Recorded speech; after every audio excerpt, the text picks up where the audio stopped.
What's up, everyone? Back for another beer review, and today is Wednesday, which of course means it's time for another West New York Wednesday here on the channel. And the beer I'm reviewing today once again comes from the Big Ditch Brewing Company, and they're out of Buffalo, New York, and this is their Mudlarked, the chocolate toffee variant, and this is the 2022 release. So they're calling this one Imperial Stout with chocolate toffee, and on the back it says brewed with 9 different malts, milk sugar, aka lactose, cocoa nibs, and flavored with chocolate and toffee. Comes in at 10% alcohol by volume. No IBUs. Listen, time of review. This can is just over 2 months old. So every single year, the Wednesday before Thanksgiving here in the US, a Big Ditch has a huge release, and they call it Stouts Giving. So they release a bunch of different barrel-aged stouts. They have a bunch of draft-only releases. And back in 2020, they introduced this series, the Mudlarked series. The first year in 2020, they released a peanut butter variant and a marshmallow variant. Then in 2021, they released one beer, which was a banana and coconut variant. And then this year, they released 2, this and a tiramisu variant. So I have reviewed the peanut butter and marshmallow variants. They were about 14 months old when I reviewed them. I reviewed them in early 2022. The peanut butter one, top tier. Marshmallow one, really good. I didn't review or try the banana and coconut one I saw some pictures of it and it just didn't look great, but I just ended up not grabbing it for whatever reason. But this past year in 2022, I picked up this variant and the tiramisu. We're going to review both of them. You'll see the tiramisu probably in a couple of weeks. So I really like the series. This is a series in which I think the body of the beer is one of the best 10% bodies I have had, period, when it comes to Imperial Stouts. They're just thick and chewy and just delicious. So I love chocolate and toffee. If we're talking about like commercialized chocolate coffee bars, you're talking, chocolate toffee. I'm going to mess that up and say coffee a lot instead of toffee, but, it's a little bit of an explosion. I like Heath bars and Score bars, but I like chocolate toffee in general. It's fantastic. So I'm hoping that this one's real good because I love toffee. Period. So let's hope this is delicious. We will find out. Anyway, that poured out pitch black. It looks pitch black in the glass. It's going to look pitch black on camera. Has about 1.5 fingers of this, I'd say brown to slightly dark brown colored head. Some bigger bubbles mixed in with smaller bubbles, but it looks relatively creamy. Can't see through it. Got any alcohol legs in here? A little bit of alcohol legs. Plays the role. Let's get a nose. So I'm not really getting toffee, to be honest with you, but this has such an intense chocolate nose, it's absurd. So they already brew it with cocoa nibs, right? And then they say chocolate and toffee flavor, whatever that entails. But this already has a rich chocolate base to it, so you're adding like chocolate flavoring. Yes. It has like Hershey's syrup, but like if you've ever had the Hershey's special dark syrup, you've ever had that? That's my preference. If I ever get Hershey syrup, it's the dark chocolate because I love the special dark chocolate. It's my jam. That's what this smells like. My hands, just from like a little bit wiping that off, they're like sticky to beyond belief. It's crazy. But yeah, there's a little bit of underlying roasted malt. I'm getting vanilla. There's something that's coming through that is like, if I was doing a review, say, of like just, let's say I didn't know there was toffee, I'd be like, oh yeah, I'm getting caramel toffee, things that maybe some brown sugar. It has a caramelized sugar, but I wouldn't necessarily say toffee in the nose because that chocolate is so dominant.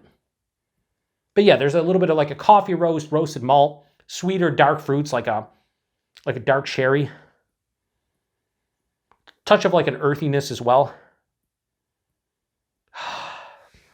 As it just keeps on opening up, that chocolate is so intense. I'm hoping it isn't too sweet with the chocolate and toffee, 10%, 9 different malts, lactose. It might be too sweet, but like it smells decadent. It smells rich. It smells like a pastry Imperial Stout. It smells awesome though. Like if I'm being honest, it smells awesome. Let's get into it. Cheers, everyone.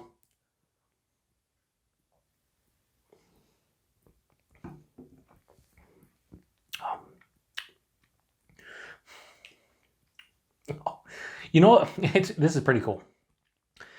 First things first, I'll tell you right now, first sip, and it's usually, like a lot of times beers could open up as you drink them. As you drink them off camera, a lot of times beers might change a little bit. Sometimes they change a lot. It's very rare, but sometimes it does. I will say after the first sip, it's not as good as the peanut butter variant, but this is better than the marshmallow variant that I've reviewed on the channel. The peanut butter one was just, that's going to be tough to beat. This isn't far behind, but I have some thoughts. Let me go in for a second sip, and then we'll start talking body mouthfeel. So the body does have a nice viscosity to it. It's not as crazy as like the peanut butter and the marshmallow one was, especially the peanut butter. It's just like higher side of medium, lower side of full, so it's appropriate for 10%. But those were just like thick and viscous and like over the top. This isn't like I'm chewing it, right? So the body in this one specifically isn't as good as what I remember it being, but it's still like, it's appropriate for a 10% Imperial Stout, for sure. It's not thin or anything. The mouthfeel, there's a decent carbonation, approaching moderate carbonation, but it's really smooth on the palate, almost has a creamy sensation. So I think the body and mouthfeel are really solid, but not like mind-blowing. The taste, what's funny is, as it progressed through the palate, and when I said, oh, that's pretty cool after I took that first sip, is I wasn't getting any toffee at all. And then on the finish, what hit me is reminiscent of like having a Heath bar or a Score bar and swallowing whatever the piece you're eating, and then just like the after effects of after swallowing that, what's left, the residual flavor in your mouth is exactly what it was when I finished the sip of this beer, like to a T.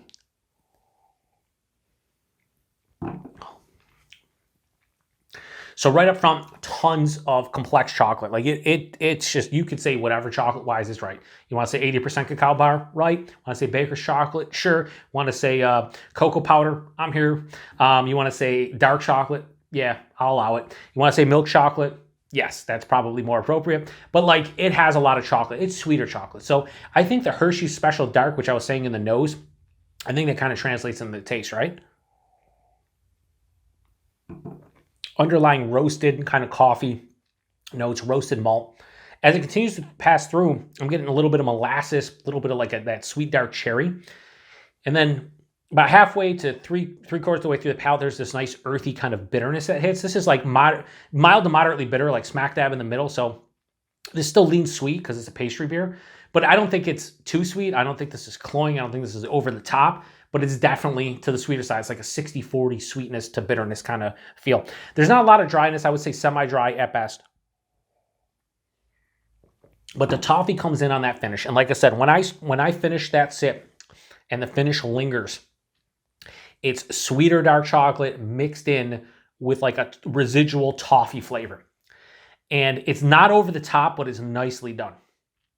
10%, definitely getting a big warming into the chest. Nothing on the palate, but definitely it's boozy enough where you can just like, you can feel it as a whole. This is just really good and definitely better to me than the marshmallow variant, but not as good as the peanut butter one. So this, like I said, I'm going to drink the rest of this. I'm going to enjoy every second of it. Now, I did buy a 4-pack of this, and I sent the other 3 out in beer mails to a couple friends. I sent one to